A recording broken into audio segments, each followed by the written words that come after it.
तो आज के लेक्चर्स में जो हम लोग बात करने वाले हैं स्पेशल टाइप ऑफ मैट्रिक्स की बात करेंगे। स्पेशल टाइप ऑफ मैट्रिक्स में हम सबसे पहले जो बात करने वाले हैं कि भाई आइडेम्पोटेंट मैट्रिक्स किसे बोलेंगे। तो इसकी डेफिनेशन देख लेते हैं। आई स्क्वायर मैट्रिक्स कोई एक हमारे पास कैसी जो भी मैट्रिक्स आप ले रहे हो ए मैट्रिक्स हो कैसी मैट्रिक्स होनी चाहिए, सबसे पहले तो स्क्वायर मैट्रिक्स होनी चाहिए। ठीक है, square matrix A is called idempotent matrix if is satisfied this condition. मतलब अगर वो भाई ए स्क्वायर इज इक्वल टू ए, मतलब अगर मैं सेम मैट्रिक्स का उसी मैट्रिक्स के साथ मल्टीप्लाई कर दूं अगेन वही मैट्रिक्स हमें मिल जाए, मतलब जो भी हमारे पास स्क्वायर मैट्रिक्स गिवन हो उसका अपन स्क्वायर करें और अगेन वही रिपीट हमें मैट्रिक्स सेम मैट्रिक्स मिल जाए, तो हम उस मैट्रिक्स को क्या बोलेंगे? आइडेम्पोटेंट मैट्रिक्स बोलेंगे। जैसा कि अपन एक एग्जांपल्स ले लेते हैं, इस मैट्रिक्स को आप शो करिए कि आइडेम्पोटेंट मैट्रिक्स है। ठीक है, तो देखो कैसे करेंगे भाई, सेम मैट्रिक्स का सेम मैट्रिक्स के साथ अपने को क्या करना पड़ेगा? मल्टीप्लाई, मतलब ए मैट्रिक्स का ए मैट्रिक्स के साथ मल्टीप्लाई करोगे, राइट।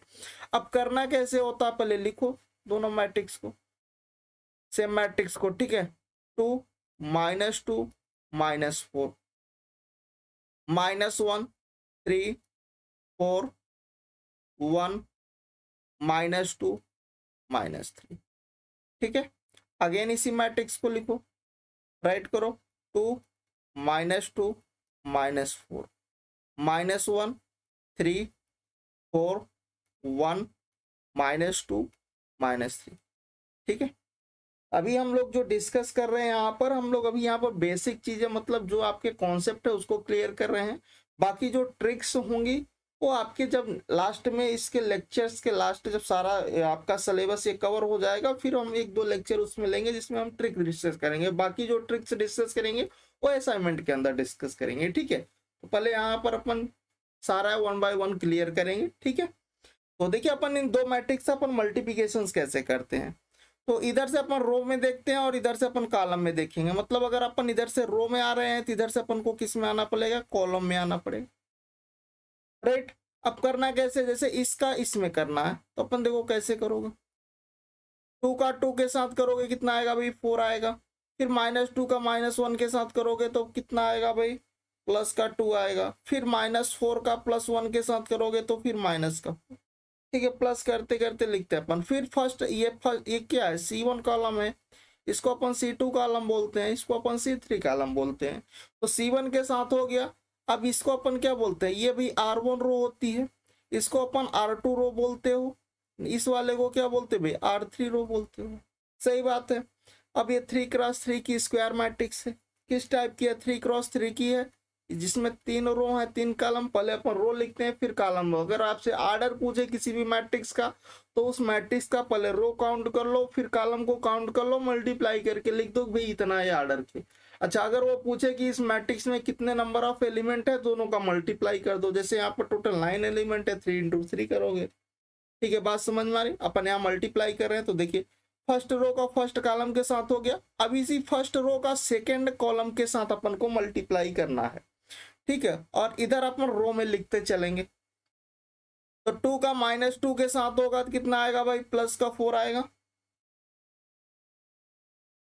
अच्छा, यहाँ 2 है, यहाँ -2 है तो माइनस का 4 आएगा। ठीक है, अच्छा फिर आप देखो यहाँ -2 है, यहाँ प्लस का 3 है तो कितना आ जाएगा? -6 आ जाएगा। इधर आपके पास ये प्लस का 8 बन जाएगा।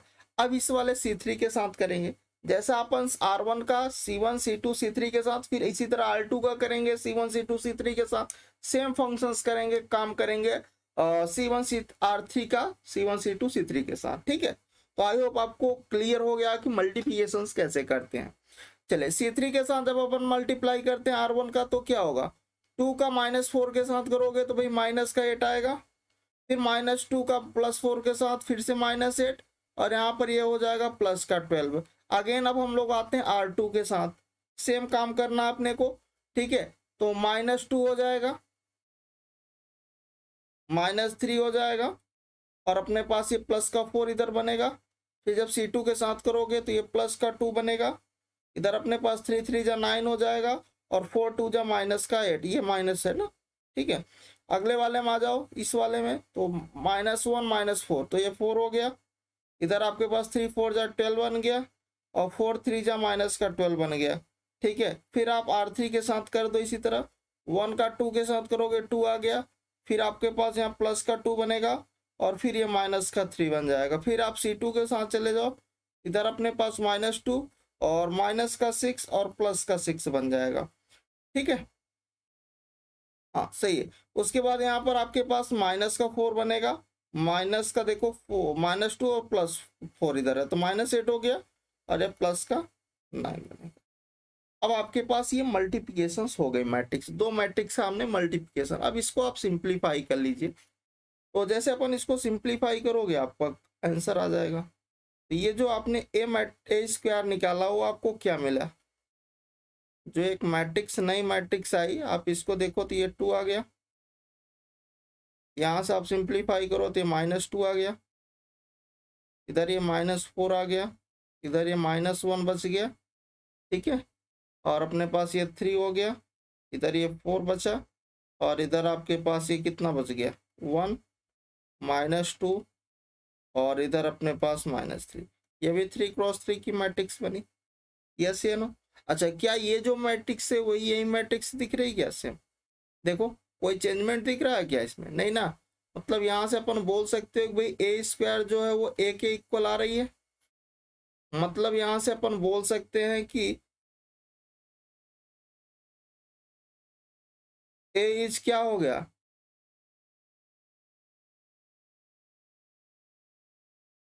आइडेम्पोटेंट मैट्रिक्स बन गई। मतलब ये जो ए मैट्रिक्स थी वो कैसी मैट्रिक्स हो गई, आइडेम्पोटेंट, ऐसा हमने प्रूव कर दिया। यहाँ से ये क्या हो गया, हेंस प्रूव्ड हो गया ना भाई ए स्क्वायर अगर ए के इक्वल आता है तो हम उस मैट्रिक्स को क्या बोलते हैं, आइडेम्पोटेंट। और एक ऐसी मैट्रिक्स थी स्क्वायर मैट्रिक्स थी। सबसे पहले तो ये स्क्वायर मैट्रिक्स होगी तब आगे का हम लोग प्रोसीड करेंगे कुछ भी। ठीक है, अगर स्क्वायर मैट्रिक्स नहीं होगी तो हम पहली बात तो चेक ही नहीं करेंगे। ठीक है, ऑलरेडी फेल हो जाएगी। सबसे पहले उसको क्या होना चाहिए, स्क्वायर मैट्रिक्स। उसके बाद आपने क्या किया, उसका स्क्वायरिंग किया, मतलब सेम मैट्रिक्स का सेम मैट्रिक्स के साथ आपने मल्टीप्लाई